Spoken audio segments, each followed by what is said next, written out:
Hi everyone, Amber here from Atomic Photography, bringing you tips and advice on beauty and fashion photography. Today's video, I want to talk about rules, photography rules, and how throwing out the rule book can actually improve your photography.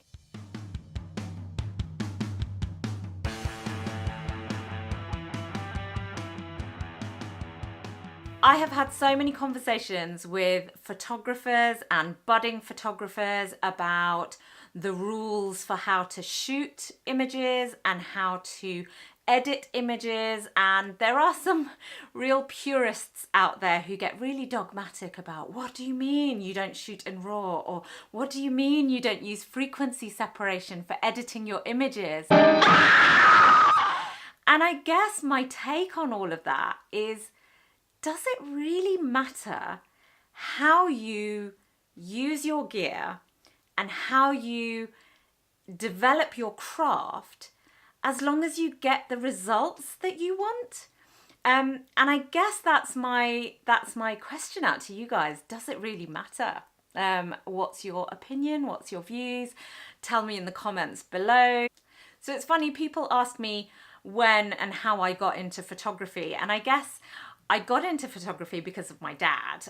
He had an interest in photography. He always had a very high-end SLR camera, and so he used to very kindly let me use it and play and experiment on it. And I didn't have formal training as such in photography, but I understood certain concepts around framing an image and composition and how to read natural light. And I guess that helped me to not be too bogged down by the rules of shooting.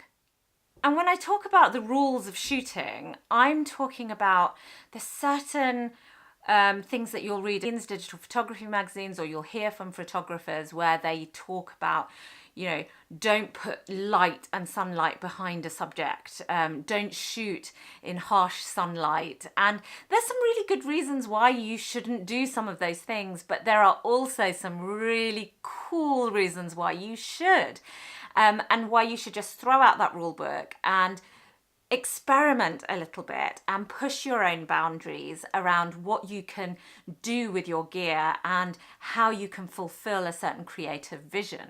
So I went through a bit of a period where I really loved placing my subjects in front of the sun.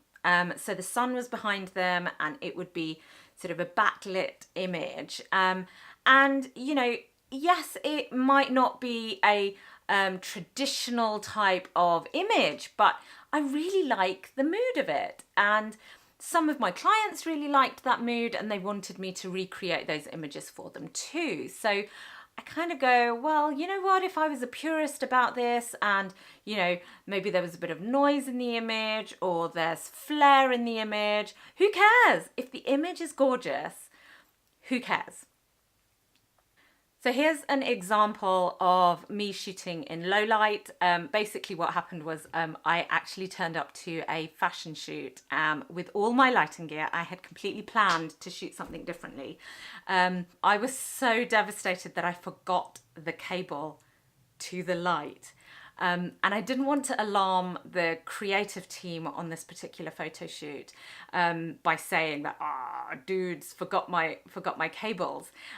So I just kind of styled it out and basically shot in natural light. And I was so worried because it was dark.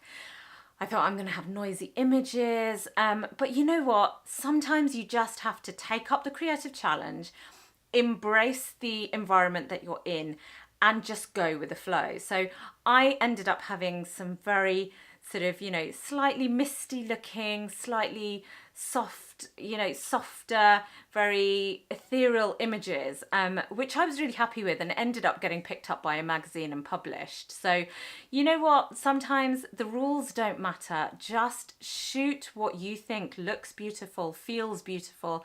And a lot of the time, particularly in fashion photography, the mood and the feeling that the image evokes is more important than technical perfection around, how sharp the image is, how little noise there is in the image. Those things matter less. If you take a look at some of these images, I've shot them in harsh sunlight, and you can see for yourself how, we've just embraced the fact that there's harsh sunlight, there's harsh shadows, but you know what? It works for the mood of the image that's there. Not just in shooting the image, but also in terms of post-production. I think people can get really hung up on certain tutorials online which say, oh no, that's not how you edit an image. What do you mean? You do your beauty retouching using the clone tool. like there's some kind of blasphemy in doing things in a different way or doing things my way. And my response always is, well, who cares? As long as my client likes the result, as long as I like the result, as long as, people appreciate the aesthetic of that image, does it really matter how I created the image? And, I can understand when people say, oh, well, if you shoot in RAW, you have way more control in your editing, you can do so much more with the image without degrading it. But I guess my comeback to that is, I'm not shooting in crazy, unpredictable lighting scenarios. So I have a fair amount of control and knowledge, particularly in the studio. I just find it so much faster to shoot in JPEG, so much faster just shooting in general, and also in post-production, when I'm downloading the images, it just speeds up my workflow, so I don't care.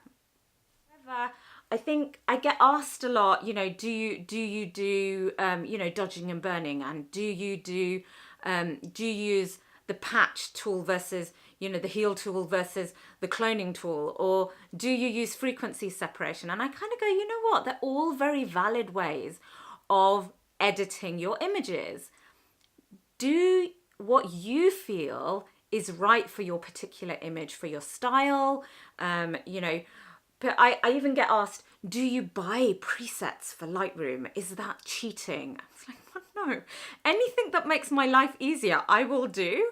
I'm a mother of a 10-year-old. I have a day job and I do fashion photography. Anything that's going to simplify my life, I will do it. But I guess I've just had that many people say to me, whether it's in the stock photography industry or whether it's in beauty photography, fashion photography, people care less about the rules in fashion photography, I've found. But in other genres or disciplines around photography, I've had people say, oh, that's not the right way of doing things. And you know what? I'm really not the right way of doing things kind of person. If I was, I wouldn't be in the day job that I've got, I wouldn't have the life that I have, and I wouldn't be creating the images that I create. So, you know what? I'd rather be me. My message to you guys is chuck out that rule book, go out there. What will really help you to build your skill level is to just keep practicing. Get your friends in front of your camera, get family in front of your camera, shoot whatever you can shoot until you start to feel and find your own signature for your way of working.